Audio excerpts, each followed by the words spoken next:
මම දන්නේ නැහැ අපේ ආදර කතාවට මෙහෙම සමුදිය යොදු වෙයි කියලා. මෙහෙම වෙනව කියලා දන්නවනම් කවමදාවත් මම ඔයාට ලං වෙන්නේ නැහැ අයියේ. ඔයා හරි ආදරයෙන් මගේ හිතේ ආදරයක් ඇති කරලා තවත් හිතක ලැබුම් ගන්න ගිහිල්ලා.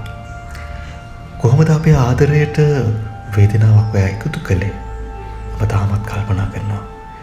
ඔයාගේ ආදරය මායාවක් වුණේ කොහොමද කියලා. ආදරය කියන්නේම ජීවිතය මිනිස්සු ජීවත් කරන හැඟීමක්.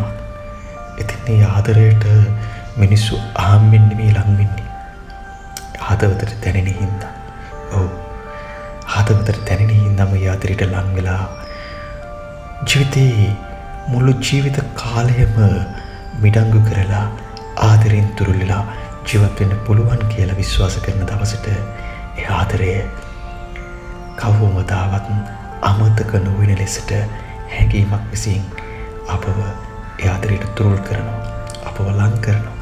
ඉතින් එහෙම ආදරයක් අතහැරලා යන්න තරම්, තවත් කෙනෙක් රවට්ටන්න තරම් මායාවක් වෙලා කියනවා නම් ඒ ආදරය විඳින කෙනාව අතහැරලා යන කෙනාව කොයිතරම්නම් දුකකින් සංතාපයකින් තැවෙනවද? ඒ තැවෙන සිත සනසන්න නම් ආදරය අත්‍යවශ්‍යයි. ඉතින් ඔබ ආදරෙන් පරාද වෙලා ආදරෙ විඳවන කෙනෙක් නම් ඔබටයි මේ අපේ හඬ. ඔබ කිසිම දවසක ආදරය වෙනුවෙන් තැවෙන්න එපා, දුක් වෙන්න එපා. ඔබේ ජීවිතය, ඔබේ ආදරය යලි දවසක ඔබ හොයාගෙන එවි. වසන්තයේ කටුකම තැන් ගිලිහිලා ගිහිල්ලා තිබුණත් වසන්තය යලි දවසක එනවාමයි. එතකන් ඔබේ ආදරය යලිත් වතාවක් පරිස්සම් කරගෙන හරි ආදරෙන් තියාගන්න කියලා අපි ඔබෙන් ඉල්ලනවා.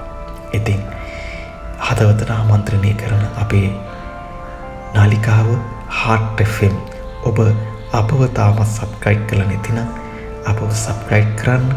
ඔබේ ආදරණීය පණිවිඩ අපිට කමෙන්ට් කරන්න, අපිව ලයික් කරන්න, තවත් කෙනෙකුට බලන්න අපිව ෂෙයා කරන්න කියලා හදවතේ හඬ YouTube නාලිකාව ඉතාමත් ආදරෙන් ඔබෙන් ඉල්ලනවා.